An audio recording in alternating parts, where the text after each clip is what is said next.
আসসালামু আলাইকুম। আজকের ভিডিওতে আমরা দেখব কিভাবে জাপানের ই-ভিসার জন্য অনলাইনে আবেদন করবেন স্টেপ বাই স্টেপ। আমি এখন জাপানের অফিসিয়াল ওয়েবসাইটে রয়েছি। এই ওয়েবসাইটের লিঙ্কগুলো আমার ভিডিও ডেসক্রিপশনে দিয়ে দেব। এখানে প্রথমে রয়েছে এলিজিবিলিটি, আপনি এগুলো ভালোভাবে একটু চেক করে নিবেন। কোন কোন কান্ট্রির সিটিজেন এখানে অ্যাপ্লাই করতে পারবে। পাশাপাশি এখানে বলেছে all foreign nationals people residing in this countries region except those who are exempted from short term visa you can apply an e visa through Japan e visa website. এখানে ওয়েবসাইটের কথা উল্লেখ রয়েছে। অর্থাৎ ফরেন সিটিজেন কোনো ব্যক্তি যদি এই কান্ট্রিগুলোতে লিগেলি বসবাস করে তারা কিন্তু ই ভিসার জন্য এলিজিবল হবে।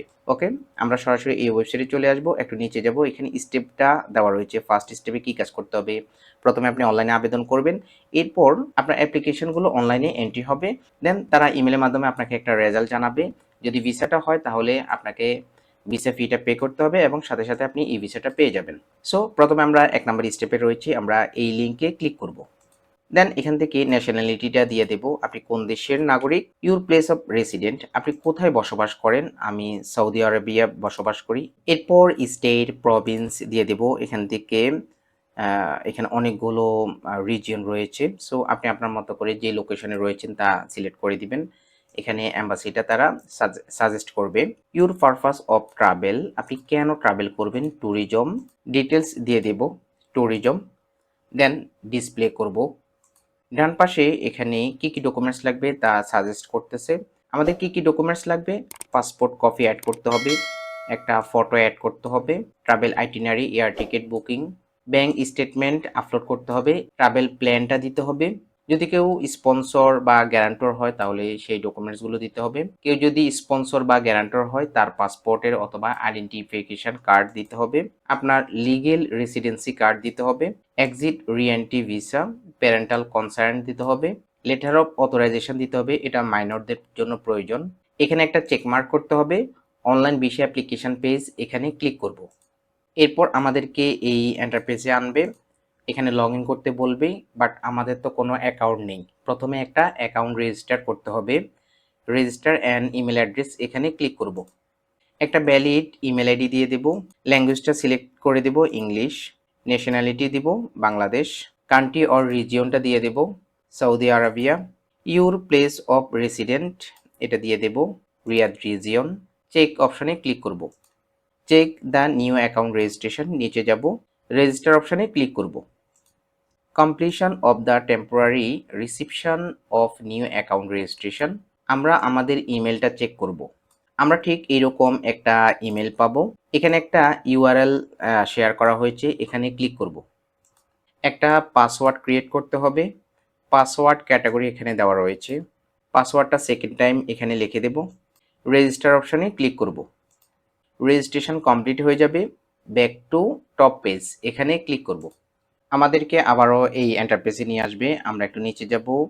তো নিচে গেলে এখানে online visa application check in advance এখানে দেওয়া রয়েছে, যেটা আমরা প্রথমে দেখেছিলাম, ডিসপ্লে করেছি। এখানে ক্লিক করব। আবার এই ডাটাগুলো আবার দিয়ে দেব। বাংলাদেশ, কোথায় রয়েছি, সৌদিতে, কোন রিজিয়নে, রিয়াদ, দেন ট্যুরিজম, ট্যুরিজম ডিসপ্লে করব। এখানে একটা চেক মার্ক করব, অনলাইন ভিসা অ্যাপ্লিকেশন পেজ, এখানে ক্লিক করব। দেন আমরা আমাদের ভ্যালিড ইমেল আইডি এবং পাসওয়ার্ড দিয়ে দেব, লগ ইন অপশানে ক্লিক করব। আমাদের ইমেলে একটা কোড যাবে, কোডটা কপি করব, দেন এখানে লিখে দেব, অথেন্টিকেশনে ক্লিক করব। টোটাল 5টা স্টেপে আমাদের অ্যাপ্লিকেশনটা কমপ্লিট হবে। নিউ রেজিস্ট্রেশন, এখানে ক্লিক করব। রেজিস্ট্রেশন এ ভিসা অ্যাপ্লিকেশন, প্রথমে ডিসক্লেইমার পাবো, নিচে যাব, yes I agree to above this, এখানে ক্লিক করব। নেক্সটে যাব। বেসিক ইনফরমেশান দিতে হবে, লাইক একটা ফটো শেয়ার করতে হবে। ফটোর রিকোয়ারমেন্ট এখানে দেওয়া রয়েছে। আপনার পাসপোর্ট কপিটা অ্যাড করবেন। যখন আমরা পাসপোর্ট কপিটা আপলোড করে দেব, দেন পাসপোর্ট থেকে এই ডাটাগুলো অটোমেটেড নিয়ে নেবে, যেমন family name, given name, date of birth, nationality, passport number, gender, passport expiry date. আপনার যদি ভ্যালিড এনআইডি কার্ড থাকে তাহলে এনআইডি কার্ড নাম্বারটা এখানে লিখে দিবেন। পাসপোর্ট টাইপ অর্ডিনারি, এটা অটোমেটেড নিয়ে নেবে। Place where the passport was issued, কোথা থেকে ইস্যু হয়েছে, DIP Dhaka, date when the passport was issued, কত তারিখে পাসপোর্ট ইস্যু হয়েছে। Government office that issued the passport, এক্ষেত্রে আমরা ডিএফই ঢাকা দিয়ে দেব আর এখানে বাংলাদেশের নামটা লিখে দেব। এরপর ফর্মার ফ্যামিলি নেম, এটা আমরা এখানে একটা চেক মার্ক করে দেব। গিভেন নেম আমাদের উপরে যেটা আছে পাসপোর্টে আছে এটাই কারেক্ট। আদার ন্যাশনালিটিস এটা প্রয়োজন নেই, আমরা নান অপশনে ক্লিক করব।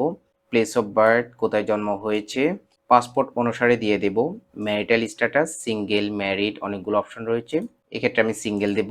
Occupation of the applicant, applicant কি কাজ করে, ইন্ডিপেন্ডেন্ট বিজনেস করে, office worker, public servant, student, unemployed, other. যদি আপনার সাথে এখানে প্রফেশন না মিলে তাহলে আদার অপশানে ক্লিক করবেন। এক্ষেত্রে আমি অফিস ওয়ার্কার দিচ্ছি। Occupation of the spouse, spouse কি করে, তো এক্ষেত্রে নাম দিয়ে দেব যেহেতু আমি উপরে সিঙ্গেল অপশন দিয়েছি।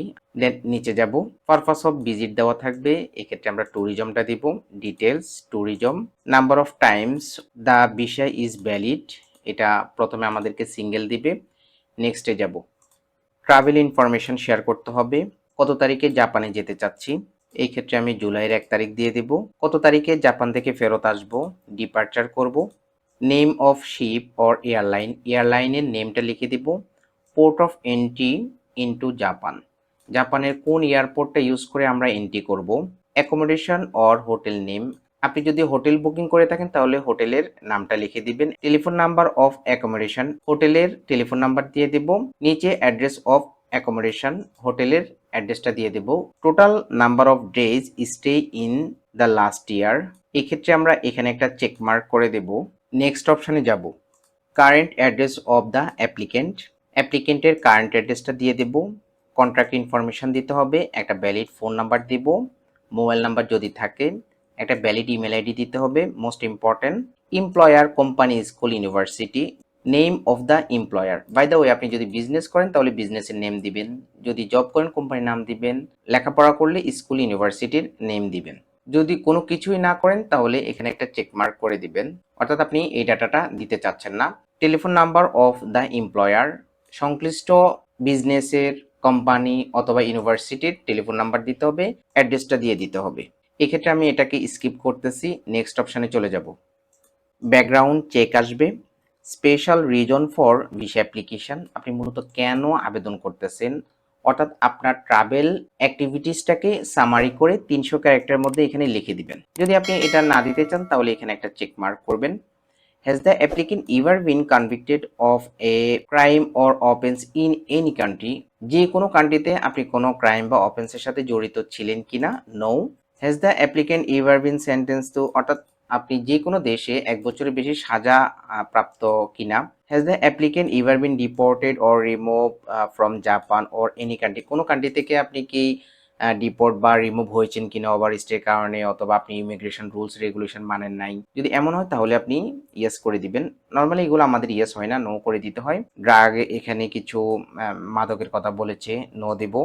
এরপর এখানে বলেছে আপনি কখনো কি পতিতাবৃত্তি বা যেটাকে প্রস্টিটিউশন বলা হয় এই পেশার সাথে জড়িত ছিলেন কিনা। দেন এখানে বলেছে আপনি কখনো মানব পাচার কাজের সাথে জড়িত ছিলেন কিনা, no. If your answer yes to any of the above question provide details, অর্থাৎ এখানে কোনো একটা আনসার যদি আপনার ইয়েস হয় তাহলে কেন ইয়েস এটা ডিটেলস দিতে হবে যদি ইয়েস হয়। তো এগুলো নর্মালি সবার নো হয়। ভেরিফিকেশন আইটেমস, দেন এখানে বলেছে এই যে আপনি ট্রাভেল করবেন, ট্রাভেল কস্টটা কে বিয়ার করবে, অ্যাপ্লিকেন্ট নিজেই নিজের খরচগুলো বিয়ার করবে কিনা, যদি করে ইয়েস অপশনে ক্লিক করতে হবে, আর যদি না করে তাহলে নো অপশনে ক্লিক করতে হবে। এক্ষেত্রে আমি ইয়েস দিচ্ছি। Is the applicant a minor, applicant কি মাইনর কিনা, no. Are you the applicant yourself, আপনি নিজেই কি আবেদনকারী কিনা, ইয়েস। নেক্সট অপশনে যাব। এরপর সাপোর্টিং ডকুমেন্টসগুলো আপলোড করতে হবে, কি কি সাপোর্টিং ডকুমেন্টস, ট্রাভেল আইটিনারি দিতে হবে, ব্যাংক স্টেটমেন্ট রিলেটেড ডকুমেন্টসগুলো দিব, ট্রাভেল প্ল্যান দিব, লিগেল রেসিডেন্সি কার্ড দিব, এক্সিট রি এন্ট্রি ভিসা, এটা হচ্ছে যে যেমন আপনি যদি সৌদিতে থাকেন তাহলে অফশোর থেকে এই ডাটাটা নিতে হবে, আপনি সৌদি থেকে জাপান যাবেন, জাপান থেকে আবার সৌদিতে ফিরে আসবেন, এই ডাটাটা আপনি অফশোর থেকে নিয়ে নিতে পারবেন। ওকে, এই ডাটা সবগুলো আপনি আপলোড করে ফেলবেন। প্রত্যেকটা অপশানে আপনি সর্বোচ্চ 3টা ডকুমেন্টস আপলোড করতে পারবেন, একটা ডকুমেন্ট সর্বোচ্চ 2 MB হওয়াটা বেটার। কিভাবে আপলোড করবেন, এই যে সিলেকশন দেখতে পাচ্ছেন এখানে ক্লিক করবেন। এটা আপলোড হয়ে যাবে। আপলোড কনফার্ম এখানে ক্লিক করবেন। এরপর নেক্সট অপশানে ক্লিক করব। এরপর আমাদের টোটাল অ্যাপ্লিকেশনটা রিভিউ হবে। কোনো ইনফরমেশন যদি চেঞ্জ করার প্রয়োজন হয় আমরা চেঞ্জ করতে পারবো, অর্থাৎ আমাদের অ্যাপ্লিকেশনটা আমরা রিভিউ করব। একদম নিচে চলে যাব, এখান থেকে সেভ অপশানে ক্লিক করব। এখানে একটা পপ আপ নোটিফিকেশন রয়েছে, to complete the application procedure please select relevant applicant in the list of below and press submit. আমাদের অ্যাপ্লিকেশনটা কিন্তু এখনও সাবমিট হয়নি, আমরা অ্যাপ্লিকেশন ইনফরমেশন দেখতে পাবো। তো এক্ষেত্রে আমরা এখানে একটা চেক মার্ক করব, দেন সাবমিট অপশানে ক্লিক করব, আমাদের অ্যাপ্লিকেশনটা সাবমিট হয়ে যাবে।